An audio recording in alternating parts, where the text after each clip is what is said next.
फलन, इंग्लिश में इसको बोलते हैं फंक्शन। ठीक है, फलन बोले तो फंक्शन। ए से बी में फलन कह देता है कि ए से बी में बताइए फलन है या नहीं, फंक्शन है कि नहीं। इसको हम ऐसे भी लिख सकते हैं F colon A tends to be, यानी एफ मतलब फलन ए से बी में है या नहीं। समझ में आया? तो फलन कब होता है और कब नहीं होता है ये पहले जानकारी होनी चाहिए। ठीक है ना। तो जैसे पहले ए होगा उसके बाद बी है ना, तो कह रहा है ए का प्रतीक अवयव, अवयव समझते हो ना, जैसे ए ये समुच्चय हो गया, इसमें 3 4 5, इसी को ना अवयव कहते हैं, या इसको इंग्लिश में एलिमेंट्स भी बोलते हैं। ठीक है, तो कह रहा है ए का प्रत्येक अवयव, इसमें जो भी अवयव होगा प्रत्येक अवयव एक एक गो बी के किसी ना किसी अवयव से संबंधित होनी चाहिए, यानी इसका प्रत्येक अवयव बी में कोनो ना कोनो से एगो रिलेशन बनना चाहिए, यानी एगो रिश्ता होनी चाहिए। समझ में आ रहा है? यानी ए में जितना बच्चा है या जितना लोग हैं बी से कोनो ना कोनो एगो रिश्ता होना चाहिए, इसमें एक भी बाकी नहीं होनी चाहिए। समझ में आ रहा है? सब में होना चाहिए, यानी बी में जितना बच्चा है या जितना पुरुष है, हम मान लेते हैं पुरुष, ठीक है, मान लेते हैं कि बी ए में जो है सब पुरुष है और बी में किसी न किसी से रिश्ता होना चाहिए, तो हम मान लेते हैं बी में स्त्री है और इसमें पुरुष है।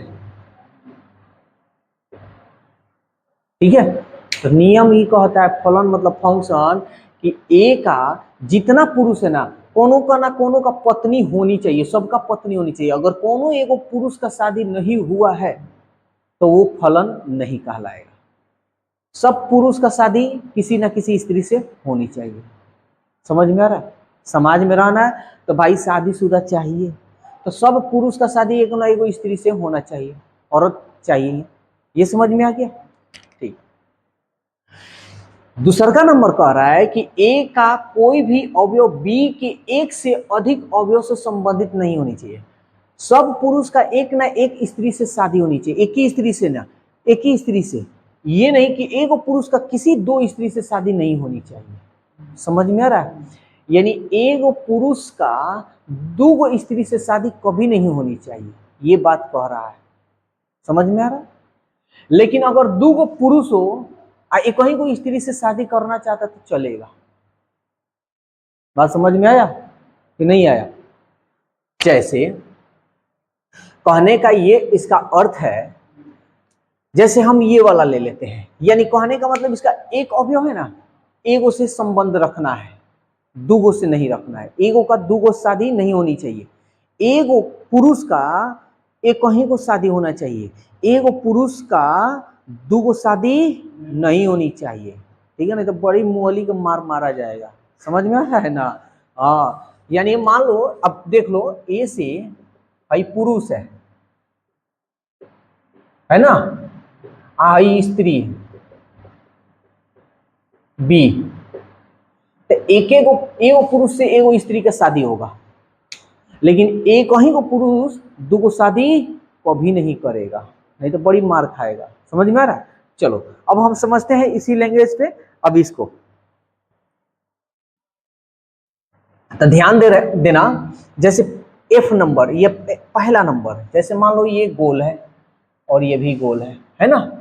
प्रथम घटक ये ले लेते हैं, क्या है? 2, फिर 2 है छोड़ दो, 4 है लिख दो, 1 है 1, फिर दूसरा का घटक क्या है? 1, 3 है छोड़ दो, 2 है लिख दो। समझ में आया? आई मान लेते हैं पुरुष है, आई मान लेते हैं स्त्री, समझने के लिए बता रहे हैं, ठीक है ना, ऐसा कोई माइंड में नहीं लेना। पुरुष है तो एगो जो पुरुष है किससे शादी हुआ है? 1 से, तो 2 में 1 से मिला दो। एगो पुरुष का एक ही को से शादी होगा, ये याद करने का तरीका बता रहे हैं, ये रियलिटी मत समझ जाना सर। ठीक है, 2, फिर 2 है, अब 2 का 3 से रिलेशन है, इससे रिलेशन। अब देखो एगो पुरुष से एगो पुरुष का दुगुना शादी हो रहा है, तो ये गलत बात है ना जी। एगो पुरुष का दुगो से शादी नहीं होनी चाहिए, तो इसलिए ये जो है फलन नहीं है। बात समझ में आ रहा है? चलो फिर से समझाते हैं।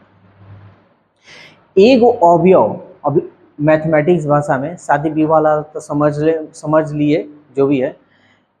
एगो अवयव का एक ही गो प्रतिबिंब बनना चाहिए, यानी एक ही गो से मिलान होनी चाहिए, तीर, दो गो नहीं होनी चाहिए। अगर एगो का दो या दो से अगर अधिक हो गया तो वो फलन हम कहेंगे फलन नहीं है। समझ में आ रहा है? एगो से एक ही गो का होगा। चलो अब देखते हैं, जैसे अब ये देखते हैं, यहाँ एगो गोल बना लो, चेक कर लेते हैं।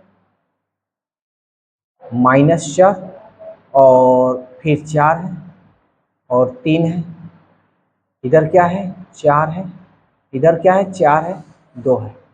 तो एक आदमी का एक ही गो से, यानी एगो अंक है एक ही गो से, -4 4 है ना जी, तो मिला लो 4 4 4 है तो फिर 4। देखो अलग अलग है ना, इसमें एक ही गो रहे उससे कोई मतलब नहीं है। फिर 3 है 2 है, 3 है 2 है, देख रहे हो ना, ये सबका अलग अलग है, अलग अलग है ना, ये सब अलग अलग है। एक अवयव का कोई दो प्रतिबिंब नहीं बन रहा है। देखो इसका एक ही को ना प्रतिबिंब बन रहा है, इसका भी एक ही को प्रतिबिंब बन रहा है, इसका भी एक ही को प्रतिबिंब बन रहा है, सबका एक एक प्रतिबिंब बन रहा है, अलग अलग है ना। तो इसलिए ये जो तुम्हारा है ये फलन होगा। समझ में आया कि नहीं आया? कहीं दिक्कत उक्कत नहीं ना हो रहा?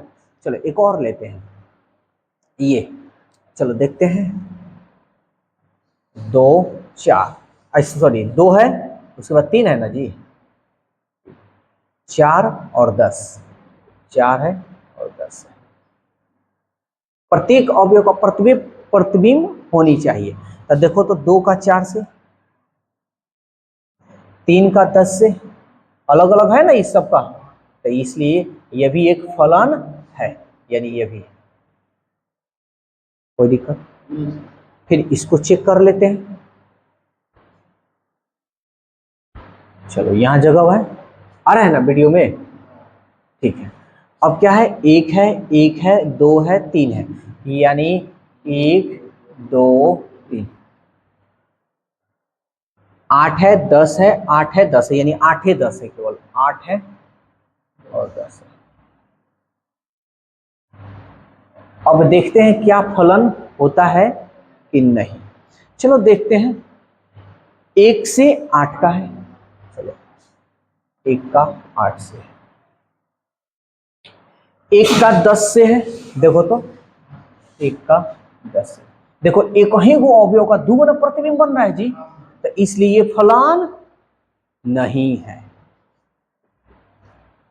समझ में आया? एगो का दुगो प्रतिबिंब नहीं बनना चाहिए, सबका अलग अलग बनना चाहिए। यहां देखो, इसका एगो का अलग है, इसका ये अलग है, इसका अलग है, दुगो एक ही गो का दुगो प्रतिबिंब नहीं ना बन रहा है इसमें। बस समझ में आया? तो इसको भी हम क्या, फलन नहीं है। बोलो कोई दिक्कत है तो? फलन समझ में अच्छी तरह से आया कि नहीं आया? बन जाएगा, बस यही फलन है। अब एक्सरसाइज बताएंगे, अब एक्सरसाइज में समझना है, ठीक है। यहाँ डिफिनीशन बता दिए, ए का प्रत्येक अवयव बी में किसी ना किसी अवयव किससे संबंधित होनी चाहिए, इसमें किसी ना किसी से संबंधित होनी चाहिए। ए का कोई अवयव बी के एक से अधिक अवयव से संबंधित नहीं होनी चाहिए, एगो का दूगो तीन गो प्रतिबिंब नहीं होनी चाहिए। समझ में आया? एक और एग्जांपल ले, चलो एक और एग्जांपल लेते हैं और समझाते हैं। जैसे मान लेते हैं एग्जांपल नंबर, इसमें जैसे ये ले लेते हैं, थोड़ा सा हम पूछें कि भाई जैसे एगो एफ हम बना दिए और कहें कि बताओ 2 4 3 10 और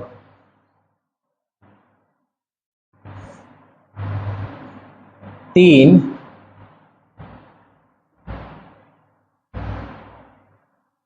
8 है, ऐसे ले लिए। अब इसको हम चेक करें कि बताओ फलन है कि नहीं, तो चलो ऐसे चेक कर लेते हैं। 2 3 3 है, छोड़ दो, 4 10 8। अब देखो 2 का 4 से, 3 का 10 से, 3 का 8 से, देखो दुगुना है, ये कहीं को अवयव का दुगुना प्रतिबिंब है, इसलिए फलन नहीं है। समझ में आ रहा है? अगर अच्छा एक और क्वेश्चन अपने से हम दे रहे हैं, जैसे हम ये कह दे गोल गोल 1 2 3 4 6, ठीक है। अगर हम कह दें, अगर हम पूछे कि बताओ फलन है, देखो तो प्रत्येक इसका अवयव का इसमें प्रतिबिंब होना चाहिए। ये इसका है, ठीक है, ये इसका है, ठीक है, इसका है किसी में, तो कहां से ये प्रतिबिंब है? फलन है। समझ में आ रहा है? इधर वाला का सब में होना चाहिए तब ये फलन होगा, इसलिए ये फलन नहीं है। समझ में आया? तो बस आज के लिए इतना ही रहने देते हैं। अगले दिन इसका एक्सरसाइज स्टार्ट करेंगे, इसको अच्छी तरह से देख लेना, समझ लेना।